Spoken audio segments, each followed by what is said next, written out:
Yo, what's up mga ka-DIYer? So ngayon gagawa tayo ng subwoofer box ulit.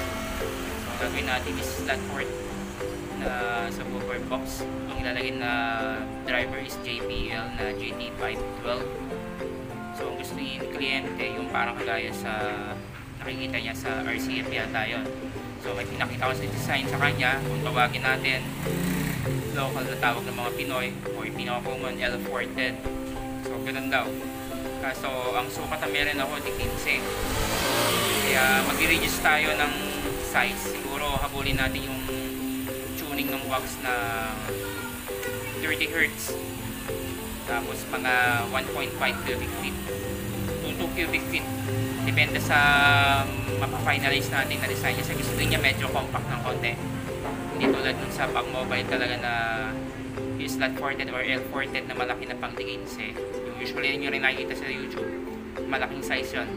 So gusto niya mas maliit pa doon kasi nga D12 rin naman yung kanyang driver. So check nyo na lang gagawin natin.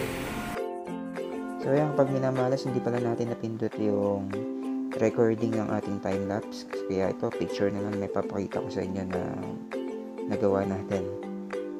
So yan, halos kamukhang siya talaga nung miniscope na 15 na una ko pinakitang picture. So, nag-reduce lang talaga tayo. Tapos, hinabol natin yung tuning na 30 Hz. So, yan. So, yan guys. Natapos na natin gawin na yung ating JBL subwoofer enclosure. So, small version talaga siya ng ating slot port na pang mobile.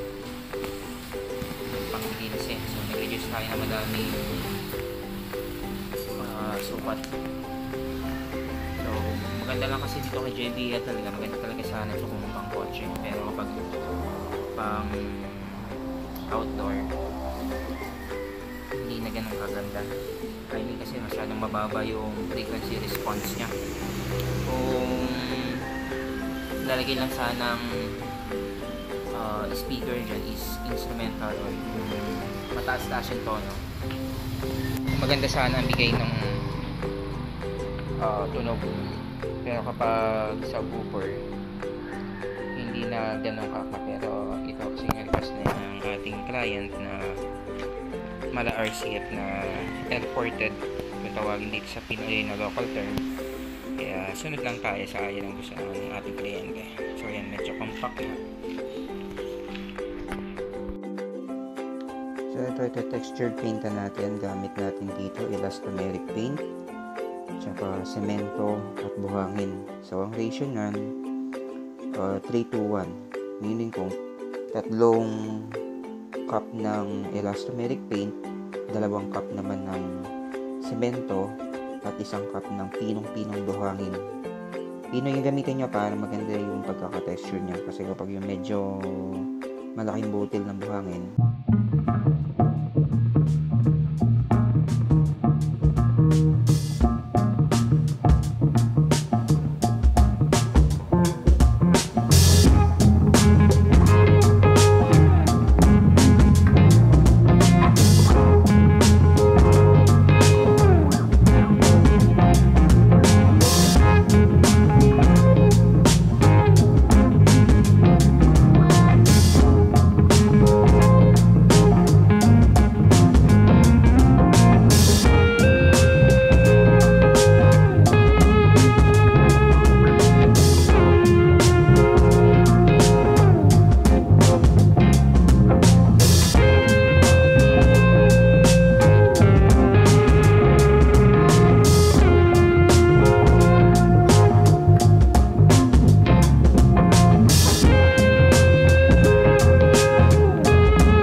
high gloss, mas maganda yon para same sila na latex paint. Kasi itong elastomeric, parang hindi siyang latex paint eh, water base. Ito, pencil base. Hindi pala ako gumamit na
kaya nilagyan natin ng buhangin. So ayan, para hindi tayo makaka-copyright, alisin natin yung input muna ng boses. So mag-bass test tayo ng Dark Horse. So ayan, Dark Horse tayo. Naglalis tayo ng boses para may iwasan natin makaka-copyright tayo. For best result ng pakikinig, magsuot kayo ng headset o patugtugin nyo sa may subwoofer ng speaker.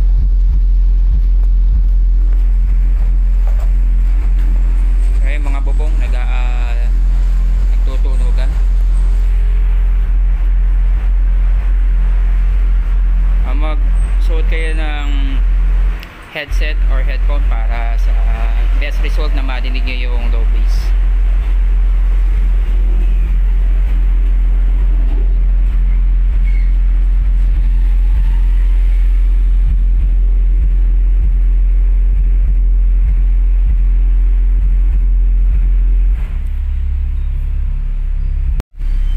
Bastronics Bass I Love din naman tayo.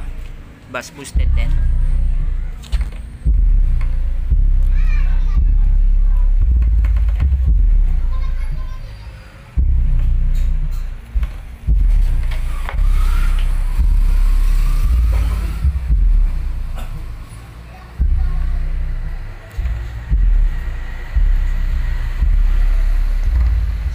Dito na nagtatapos ang ating vlog sa paggawa natin ng subwoofer closers ng JBL. So para sa sukat ng box na ito, ilalagay ko na sa description ng vlog kong ito. At sa mga bagong viewers, please subscribe to my channel at i-click na rin ang notification bell para maging update kayo sa aking mga binablog. Salamat sa pagtutok!